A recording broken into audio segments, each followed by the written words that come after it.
श्री स्वामी समर्थ. नमस्कार, मी नंदिनी. माझ्या यूट्यूब चॅनलवर तुमचं खूप मनापासून स्वागत करत आहे. तुमच्या मनातील सर्व चांगल्या इच्छा स्वामी महाराज पूर्ण करो ही स्वामींच्या चरणी प्रार्थना करते आणि आजच्या नवीन व्हिडिओला सुरुवात करते. चैत्र महिन्यात येणाऱ्या नवरात्रीला चैत्र नवरात्र असं म्हटलं जातं. यावेळी देवी दुर्गाच्या 9 रूपांची पूजा केली जाते.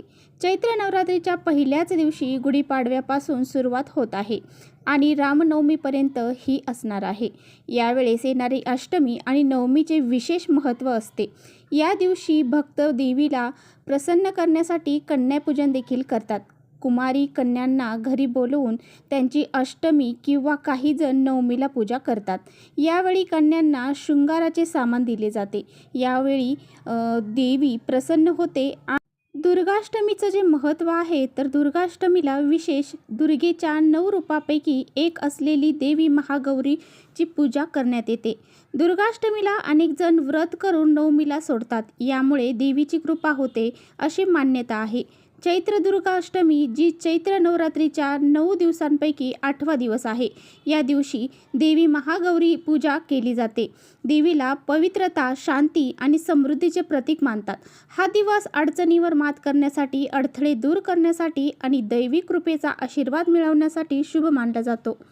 तर ही अष्टमी तिथी जी आहे तर ती 4 एप्रिलला रात्री 8:12 प्रारंभ होणार आहे आणि 5 एप्रिल रोजी रात्री 7:26 असणार आहे. मावळती अष्टमी शास्त्रात लागू होत नसल्यामुळं 5 एप्रिल शनिवारी अष्टमी तिथी मानली जाणार आहे. त्यामुळेच आपल्याला उद्या अष्टमी ही साजरी करायची आहे. 6 एप्रिल रोजी रामनवमी असणार आहे आणि म्हणूनच आपल्याला माता लक्ष्मीला प्रसन्न करून घेण्यासाठी, माता दुर्गा मातेला प्रसन्न करून घेण्यासाठी 11 लवंगाचा प्रभावी उपाय करायचा आहे. हा उपाय कसा करायचा आहे याबद्दलची संपूर्ण माहिती आजच्या व्हिडिओमध्ये आपण जाणून घेणार आहोत. त्यामुळे तुम्ही पुढे व्हिडिओ स्किप न करता शेवटपर्यंत नक्की बघा, जेणेकरून तुमच्यापर्यंत योग्य ती माहिती पोहोचेल. आपल्या चॅनलवर जर तुम्ही नवीन असाल तर चॅनलला सबस्क्राईब करा आणि असेच माहितीपूर्ण व्हिडिओ पाहण्यासाठी बेल आयकॉनलाही प्रेस करा. म्हणजे मी जेव्हा कधी नवीन व्हिडिओ अपलोड करेन त्याचं नोटिफिकेशन सर्वात अगोदर तुम्हाला भेटेल आणि तुम्ही एकही व्हिडिओ मिस करणार नाही. त्याचबरोबर खाली कमेंट्समध्ये जय माता दुर्गा लिहायला अजिबात विसरू नका.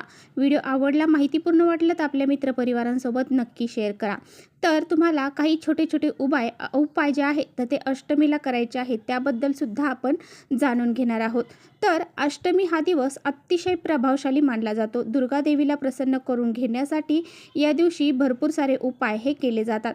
अष्टमीच्या दिवशी एक दिवस आधी आपल्याला 108 कमळाच्या बिया शुद्ध गाईच्या तुपात भिजवून ठेवायच्या आहेत.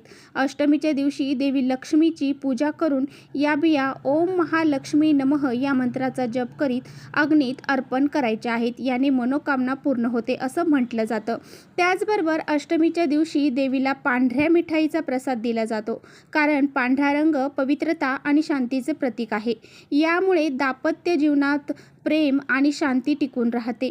प्रेम जीवन किंवा कौटुंबिक नात्यात काही समस्या असेल तर हा उपाय नक्की करावा. त्याचबरोबर नवरात्रीत लाल रंगाचे कपडे परिधान करणे शुभ मानले जाते. तसेच देवीला या दिवशी लाल रंगाची चुनरी किंवा शृंगाराचा सामान भेट देऊ शकता. लाल फूल अर्पण करू शकता. हा उपाय विशेषतः जर तुमचे लग्न होत नसेल तर तुम्ही करावा. त्याचबरोबर आर्थिक अडचणी जाणवत असतील तर पैसे जवळ टिकत नसतील तर एका तांब्याच्या भांड्यामध्ये पाणी भरून त्यात थोडंसं दूध आणि चंदन टाका. हे पाणी देवीसमोर ठेवून आपली मनोकामना सांगा. त्यानंतर हे पाणी तुम्हाला झाडाला अर्पण करून द्यायचं आहे. कोणत्याही चांगल्या मनोकामनेसाठी, देवीला प्रसन्न करण्यासाठी आपल्याला एक प्रभावी उपाय अष्टमी देवीला पूजा करून म्हणजेच त्यांची उपवास करायचा आहे. पवित्र भावनेने केलेली भक्ती देवी लवकर स्वीकारते आणि यामुळे शीघ्र कृपा होते असं म्हणतात. तर पहा, ज्याप्रमाणे शारदीय नवरात्रामध्ये देवींच्या 9 रूपांची पूजा केली जाते त्याच पद्धतीने या चैत्र नवरात्रीमध्ये सुद्धा देवींच्या 9 रूपांची पूजा ही केली जाते. उद्याचं जे रूप आहे तर ते आहे महागौरीचं. त्यामुळे उद्या अष्टमी देखील आहे आणि अष्टमी हा दिवस अतिशय महत्त्वाचा मानला जातो. तर पहा, आपल्याला कुलदेवीच्या फोटोवर किंवा कुलदेवीच्या मूर्तीवर किंवा कुलदेवीचा तुमच्याकडे टाक असेल तर तुम्हाला उद्या दुर्गाष्टमीला कुलदेवीच्या मूर्तीवर, टाकावर किंवा फोटोवर तुम्हाला 11 लवंगाचं अर्चन करायचं आहे. आता जसं आपण कुंकुमार्चन करतो त्याच पद्धतीने ह्या लवंगाचं अर्चन आपल्याला उद्या करायचं आहे. हा अतिशय प्रभावशाली उपाय आहे आणि कसं करायचं आहे आता तुम्हाला सांगत आहे. तर तुम्हाला एका प्रभावी मंत्राचा जप करत हे अर्चन करायचं आहे. ओम ऐं ह्रीं क्लीं चामुंडाय विच्चे नमो नमः असं म्हणत एक लवंग हातामध्ये घ्यायचे आहे आणि नमो नमः म्हणताना ती लवंग जे आहे तर लवंगाचं जे फूल आहे पुढचं तर ते आपल्याकडे करायचं, देठ जे आहे तर ते देवीकडे करायचं आणि वरतून डोक्यापासून ते खाली पायाला आपल्याला ती लवंग अर्चन करायची आहे. म्हणजेच आपल्याला देवीला ती चरणाशी अर्पण करायची आहे. अशा पद्धतीने आपल्याला ह्या 11 लवंगाचं अर्चन करायचं आहे. ओम ऐं ह्रीं क्लीं चामुंडाय विच्चे नमो नमः असं म्हणत आपल्याला त्या लवंगाचं अर्चन आई भगवतीला म्हणजेच आपल्या कुलदेवीला करायचं आहे. त्याचबरोबर आपल्याला माता लक्ष्मीची सुद्धा या दिवशी सेवा करायची आहे. ज्यावेळेस तुम्ही लवंगाचं अर्चन करणार आहात त्यावेळेस तुम्ही त्या लवंगा घेताना कुठेही तुटलेल्या फुटलेल्या घेऊ नका. चांगल्या अखंड लवंगा तुम्हाला घ्यायच्या आहेत. पुढे फूल असणाऱ्या लवंग तुम्हाला घ्यायच्या आहेत.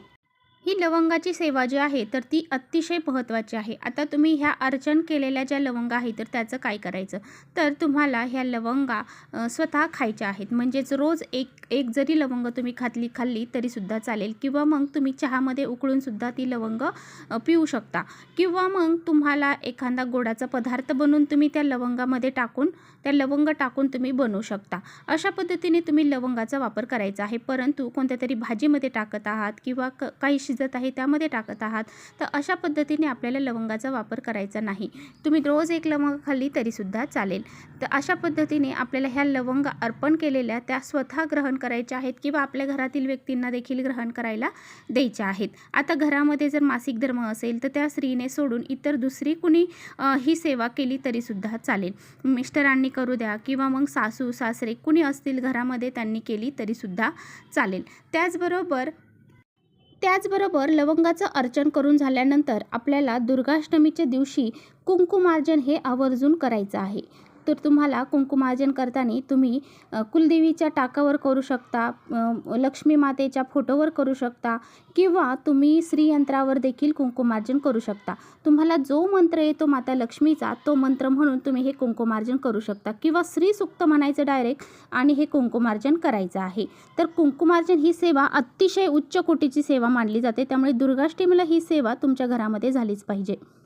त्याचबरोबर जर तुमचा व्यवसाय व्यवस्थित चालत नसेल, तुम्हाला उद्योगधंद्यामध्ये प्रगती होत नसेल, तुमच्या कोणत्याही क्षेत्रामध्ये तुमची प्रगती होत नसेल तर तुम्हाला एक प्रभावी उपाय करायचा आहे. तो म्हणजे 16 लवंगाचा. जो काही आपण 11 लवंगाचा अर्चन केलेला आहे तो त्या लवंगा वेगळ्या आणि ह्या ज्या 16 लवंगा आहेत ह्या वेगळ्या. तर तुम्हाला वेगळ्या 16 लवंग घ्यायच्या आहेत आणि त्यापुढे फूल असणाऱ्या अखंड घ्यायच्या आहेत.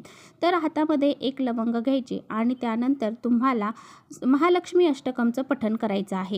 तर परत दुसरी लवंग हातामध्ये घ्यायची आहे आणि परत एकदा महालक्ष्मी अष्टकमचं पठण करायचं आणि ती लवंग परत तुम्हाला देवीपाशी ठेवायची आहे. अशा पद्धतीने तुम्हाला ह्या ज्या लवंग आहेत 16 लवंग त्याच्यावर तुम्हाला हे लक्ष्मी अष्टकमचं सेवा ज्या आहेत तर त्या प्रत्येक लवंगावरती वेगवेगळी करायची आहे. अशा पद्धतीने ह्या 16 लवंगावर 16 वेळा तुम्हाला महालक्ष्मी अष्टकम म्हणायचं आहे.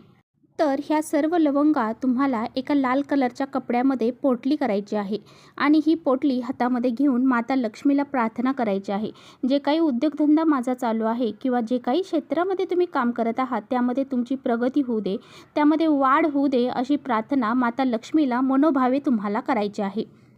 आणि त्या पोटलीमध्ये असणाऱ्या लवंगावर हळद कुंकू व्हायचं आहे आणि तुम्ही जे काही तुमचं ब्युटिक असेल किंवा मग तुम्ही ज्या ठिकाणी तुमचा व्यवसाय आहे त्या ठिकाणचं म्हणजे ज्या ठिकाणी तुम्ही तुमची लक्ष्मी ठेवता म्हणजे तुमचे पैसे ठेवता तर त्या व्यवसायाच्या ठिकाणचा जो गल्ला आहे त्यामध्ये ह्या लवंगा तुम्हाला ठेवून द्यायच्या आहेत आणि परत ज्यावेळेस शारदीय नवरात्र येतील तेव्हा ही सेवा तुम्हाला परत कंटिन्यू करायची आहे. अशा पद्धतीने हा प्रभावी उपाय तुम्हाला आवर्जून उद्या दुर्गाष्टमीला करायचा आहे. आता बघा सेवा काय करायच्या आहेत, तर तुम्हाला उद्या दुर्गाष्टमीच्या दिवशी नक्की एक वेळा तरी दुर्गा सप्तशतीचा पाठ हा करायचा आहे. आता एक पाठ करायचा म्हणजे काय, तर 1 ते 13 अध्याय तुम्हाला वाचायचे आहेत आणि त्यानंतर तुम्हाला जर हे जमलं नाही, म्हणजेच तुम्हाला हे दुर्गा सप्तशतीचा पाठ करणं शक्य झालं नाही, तर सिद्धकोंचिका स्तोत्राचं 11 वेळा तुम्हाला पठण हे करायचं आहे. तर या दोनपैकी एक सेवा तुम्हाला आवर्जून उद्याच्या दिवशी करायची आहे. त्याचबरोबर आपल्या घरामध्ये उद्या छोटंसं का होईना हवन हे झालं पाहिजे. म्हणजे दुर्गाष्टमी आहे आणि या दिवशी आपल्या घरामध्ये छोटंसं हवन आपल्याला करायचं आहे. ते कसं करायचं? तर पहा, तुमच्याकडे हवनपात्र असेल किंवा मग एखादं मातीचं भांडं असेल तर त्यामध्ये तुम्हाला हवन करायचं आहे. त्यासाठी तुम्हाला थोडीशी ती गौरी आहे पहा, शेणाची गौरी ती घ्यायची आहे. त्यामध्ये तुम्हाला थोड्याशा समिधा टाकायच्या आहेत. ह्या बाजारामध्ये तुम्हाला भेटून जातील. त्याचबरोबर तुमच्याकडे जर हवनद्रव्य असेल तर ते तुम्ही घेऊ शकता. त्याचबरोबर तुम्हाला स्वाहाकार करायचा आहे. तर स्वाहाकार करण्यासाठी अगदी तुम्ही जे गाईचं तूप आहे त्याने सुद्धा स्वाहाकार केला तरीसुद्धा चालेल. तर स्वाहाकार करताना ओम ऐं ह्रीं क्लीं चामुंडाय विच्चे असं म्हणत स्वाहा म्हटलं की लगेच तुम्हाला ते तूप किंवा तुमच्याकडे जर खीर तुम्ही तयार केलेली असेल तर ती तुम्हाला त्याच्यामध्ये स्वाहा करायची आहे. अशा पद्धतीने तुम्ही हा जो हवन आहे तो करायचा आहे. त्याचबरोबर कुलदेवीचा कुळाचार तुम्हाला करायचा आहे. त्याचबरोबर म्हणजे तुम्हाला कुलदेवीची ओटी कशी भरायची आहे याबद्दलची माहिती आपण एका व्हिडिओमध्ये सांगितलेली आहे. तो व्हिडिओ तुम्ही पाहिला नसेल तर तो नक्की आपल्या चॅनलवर जाऊन नक्की पहा. आणि ही चैत्र नवरात्र संपण्या अगोदर तुम्हाला ही कुलदेवीची ओटी देखील भरायची आहे. जर उद्या शक्य असेल तर तुम्ही उद्या नक्की ही ओटी भरण्याचा प्रयत्न करा. तर चला इथेच थांबवते माझा व्हिडिओ थोडा जरी आवडला असेल तर नक्की लाईक करा. चॅनेलवर नवीन असाल तर चॅनेलला सबस्क्राईब करा. परत भेटूया अशा छानशा व्हिडिओसोबत. तोपर्यंत श्री स्वामी समर्थ.